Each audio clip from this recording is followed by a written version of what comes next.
Guess what, guys? We're breaking the first two rules.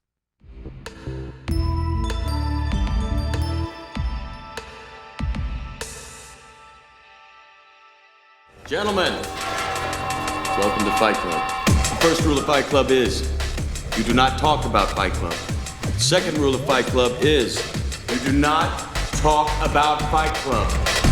My name is John Raffici and welcome to Real Talk. Today we're talking about Fight Club. Just so everyone knows, this was my favorite movie as a kid, but does it hold up now that I'm a man?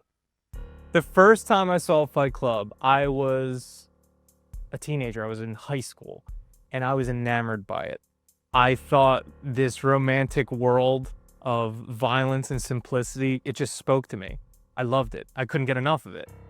And then I grew up and then I realized, wow, it's empty. There's nothing behind here. Not only is it completely empty and void of true meaning, it became the thing that it's set to destroy. All right, guys, don't forget, like, comment, subscribe, all right? So a brief synopsis of what Fight Club is as a film. There is a main character who is Edward Norton, known as the narrator. He's very sad. He's a sad boy. Eventually befriends a soap salesman psychopath, and they start a fight club in a basement of a bar. And then it gets worse. In Tyler we trusted. I mean, the ultimate goal at the end is for Tyler Durden to blow up credit card companies. Everyone would love that, but it's bad, I think. Fight Club came out in 1999 along with The Matrix, The Phantom Menace, Austin Powers, The Boondock Saints, Blair Witch Project, and countless other classics we take for granted today. David Fincher is a phenomenal director. He did a baller job on this movie, and he will continue to do baller jobs aside from Mank. I didn't like Mank. Fight Club juggles ideas about masculinity, consumerism, and the abstraction of oppression. And if I were to describe it in just one word, it'd be turbulent. For the most part, Fight Club holds up. The story, characters, and themes are all still engaged and I'd argue still apply to the world today. Fight Club talks about what men are going through today better than I've seen any other film. They're lost, they're broken, they're defeated, they're sad, and for no other reason other than the unbound success of America.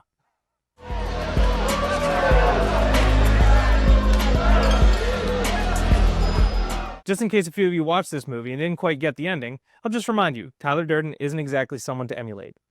He's been lying to you the entire movie. I felt sorry for guys packed into gyms, trying to look like how Calvin Klein or Tommy Hilfiger said they should. That what a man looks like? Self-improvement is masturbation. Brad Pitt's jacked, and he makes fun of people who are just as jacked as him. And nobody stands up to him. Other people are like, you look amazing with your shirt off. Why are you making fun of the underwear model? You look just like him. You're stupid. Stop. How he speaks and his actions, there's obviously a major disconnect happening. If you were to just like look at it just a little bit, you'd see like, okay, he's lying about this because his actions say this. The members of Project Mayhem have no name. They're called Space Monkeys. But he himself has the most recognizable name, Tyler Durden, Tyler Durden, Tyler Durden. All the members of Project Mayhem all wear black. This guy's wearing red sunglasses and a bathrobe like a crazy person.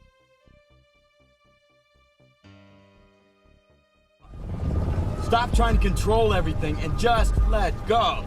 Tyler Durden also belittles those around him who want to exhibit an ounce of control over their lives, while he himself exhibits control over not only his own life, but others as well. The penultimate example of this is when Tyler Durden tells the narrator, let go, and allows his car to drive wildly in the rain.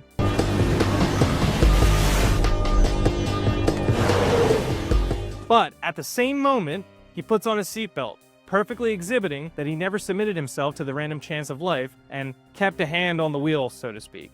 If he truly wanted to let go, he would have allowed the universe to choose whether he lived or died in that crash. Got 2 black shirts, Sir. 2 pair of black pants, Yes, sir. 1 pair of black boots, Sir. 2 pair of black socks, Sir. 1 black jacket, Sir. $300 personal burial money. Yes, sir. All right. Outside of his philosophy, Tyler is also known for his style. I myself have red-tinted sunglasses, a leather jacket, and fluffy bathrobe, as you can see, and I must admit, it's partially due to Tyler's inspiration. But the men most loyal to his Project Mayhem are only allowed to wear black. Now I'd like to point out that Tyler himself is aware of these inconsistencies. I'd argue it's even by design. What happened? What happened? We were on assignment. We were supposed to kill 2 birds with 1 stone. Destroy a piece of corporate art. Operation Latte Thunder, go. And trash a franchise coffee bar.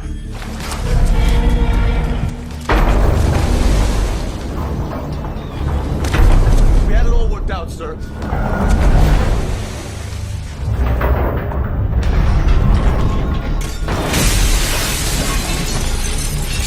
The first 2 rules of Fight Club are that you're not to talk about it. But throughout the film, we see that more and more Fight Clubs sprout up. Tyler successfully created and implemented a marketing plan for Fight Club. Tell others that his product is secret and no one else can have it, making the supply seem low to drive demand up. Bingo, bango, bongo, it's a franchise.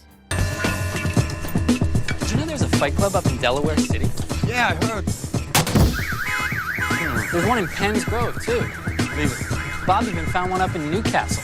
Yeah, did you start that one? No, I thought you did. Nah.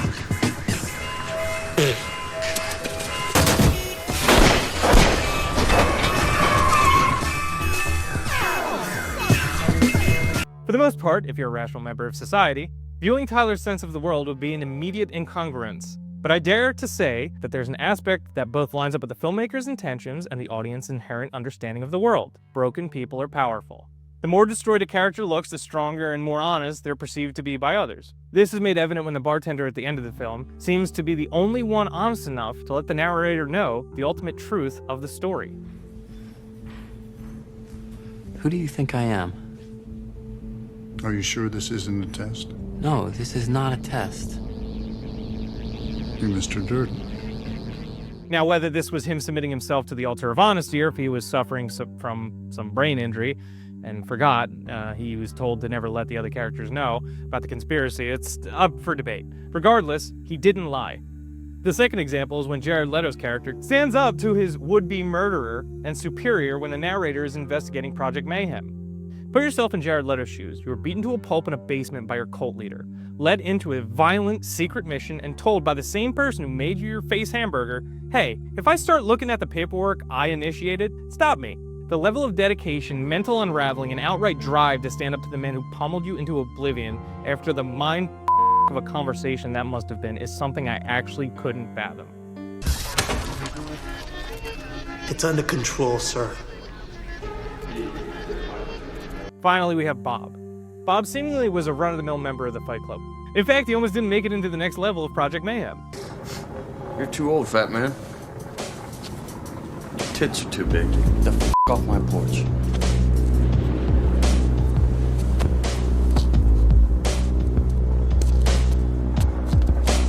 Bob.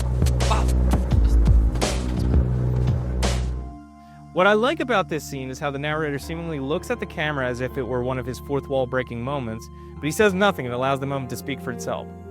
Bob is then killed, taking the ultimate punishment, and what reward do both the film and audience give to him for this? In Project Mayhem, we have no names. No, you listen to me. This is a man, and he has a name, and it's Robert Paulson, okay? Robert Paulson? He's a man, and he's dead now because of us, all right? Do you understand that? I understand. In death, a member of Project Mayhem has a name. His name is Robert Paulson. His name is Robert Paulson. His name is Robert Paulson. His name is Robert Paulson. Come on, guys, His please, name stop it. is Robert Paulson. His name is Robert Paulson. His name is Robert Paulson. This is over with! His name is Robert Paulson. His name is Robert Paulson. He's remembered and honored. Tyler Durden throws a lot of stuff at the wall. Most of it doesn't stick. This is what sticks, at least to me. The characters that are the most beaten up, beaten down, broken, they seem to be the most honest, sentimental, endearing characters. The narrator and Tyler Durden are one and the same. Spoiler alert, you should have known that. Tyler Durden would have allowed Bob to leave the porch during Project Mayhem when they were recruiting for that. The narrator, having a soft side, went back to get Bob. Had the narrator not allowed that to happen, Tyler Durden would have won, easy. But because Bob died, the narrator then starts dismantling Project Mayhem. He's driven to do so. If Bob didn't die, narrator wouldn't have done that. The movie's ending wouldn't have happened without Bob. Bob needed to die in order for the narrator to try and save face. It's common in the Eastern world to repair broken glassware in an art form known as kintsugi. It's when you repair something broken and make it stronger and more beautiful. Things are strongest in their broken places. Hello? I haven't seen you at any support groups. Found a new one. Really? It's for men only. The movie itself is not misogynistic. The movie references misogyny, kind of like how Travis Bickle in Taxi Driver references racism. The character himself is racist, the movie is not. I would argue that Tyler Durden is a misogynist, but that being said, the movie itself is not. Marla Singer is one of the strongest, fiercest, most powerful characters in the movie because she's so broken. But because of that, she's headstrong, doesn't allow others to walk all over her, very good at negotiating. Actually, I would argue she's stronger than the narrator. In fact, I would also argue that Marla Singer actually is the inspiration for the narrator to create Tyler Durden. I believe Tyler Durden is the masculine representation of who Marla Singer is, or at least who the narrator perceives Marla Singer to be. The lady who plays Marla, Helena, she explained that she didn't want to take the role. She was talking to her mother and said that she perceived it as misogynistic. Then after a conversation with David Fincher and some deliberation, she decided to go for it. Luckily she did, because her, the only female protagonist in this story, narratively holds the story together. In Fight Club, there are two worlds conflicting with one another. Civilized society, or alternatively what Tyler would consider the feminized world, and what he'd consider the true nature of man, chaos and brutality. In this world of perceived misogyny, there is the androgynous bridge between the two worlds. That would be Bob. He is both a former bodybuilder and goes to self-help groups. He's both very tall and masculine, but also has a very soft voice and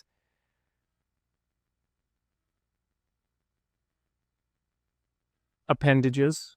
Because of Bob's existence, he catapults the entire third act of the movie into where it goes. There are so few social model novels or stories for men. For women, there are, every season. There's a new Joy Luck Club, a new How to Make an American Quilt, a new Traveling Sisterhood of the Yayaha Pants, whatever.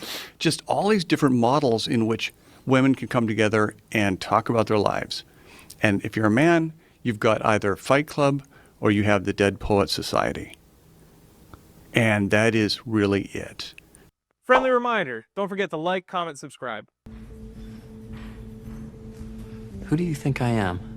The narrator's true name is 110% Tyler Durden. He was born with that name. It doesn't make sense to have been anything else. I believe that his dissociative identity disorder he's suffering from has clouded his memory in this film. We see the narrator board multiple airplanes that he needed an ID for, work multiple jobs that you would need a social security card for, and plenty of other reasons corporate America wouldn't allow a paperless vagabond anywhere near their institutions. Tyler Durden as a consciousness, he wouldn't sit through the DMV to get an ID. You wouldn't wait to get a social security card, so on and so forth. You can argue, okay, yeah, somebody else did it for him. No, it didn't happen.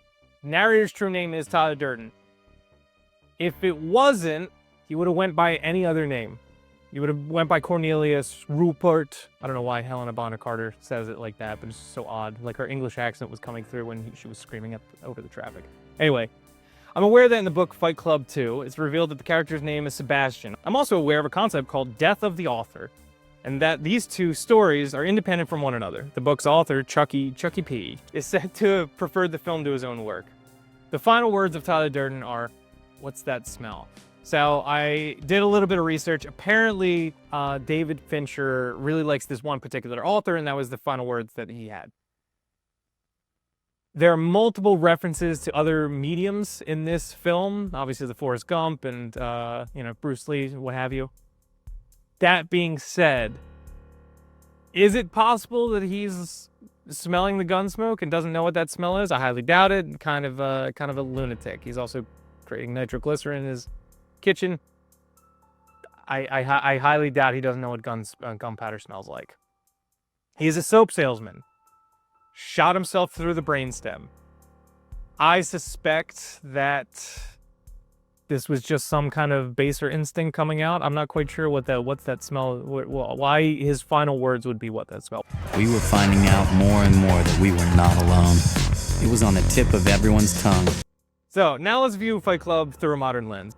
If you're watching this video past the year of 2008, I'd imagine you usually view the narrator's banal office job as an adequate sacrifice for his moderate cost of living. I hope this becomes a footnote as a useless artifact of information, but as an American living in the mid-2020s, looking back at the narrator's troubles makes him seem like more of a spineless loser than originally intended. The water cooler woes he goes through at the beginning of the film seem like luxury to me now, and the domino effect of this realization only makes the overreaction to his alter ego seem like more of an unhinged and unjustified mess. Something I hate in film is references to other films. I believe it's cheap, lazy, and for somebody to just make a simple pop culture reference instead of becoming pop culture itself, I think doesn't work. Though I must admit, being that Fight Club sticks to landing on so many other fronts, that the minimal pop culture references made within can be forgiven.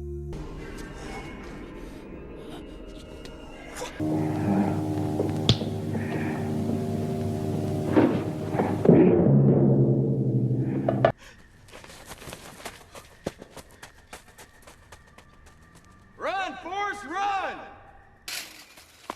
Run, Forrest, run! One of my favorite comic book writers, his name is Grant Morrison. I really like his stuff. He was saying in an interview, there was a man of Ian Spence who has something called the Sekhmet theory. And apparently, the sun, every 22 years, goes through some kind of magnetic pulse interval thing. I don't know any of the science on this stuff, neither does Grant Morrison. I highly doubt even Ian Spence does. But in it, they talk about the difference between punk and hippie. So every 11 years, apparently, we go through these cycles. In 1955, it's a punk music, very short hair, tight clothes. 1966, hippie, long hair, baggy clothes, music's long form, they're taking psychedelics. 1988, punk, tighten things up. 99, so on and so forth. It was perceived in 1999 that there would be these people called stormers. Not hippies, they were called stormers, where they would just be very violent and punkish. This is exhibited in Fight Club, I believe, in my opinion, to a T. Other movies in 1999 also exhibited this. So you have The Matrix, very tight clothes, short hair, very violent. Hey, even Eyes Wide Shut. The lighting in Fight Club was designed, this is a direct quote from David Fincher, it was designed to emulate 7-Eleven at 3 in the morning. That's what every scene allegedly, like, is supposed to look at 7-Eleven at 3 in the morning. Oh, come on. Don't go.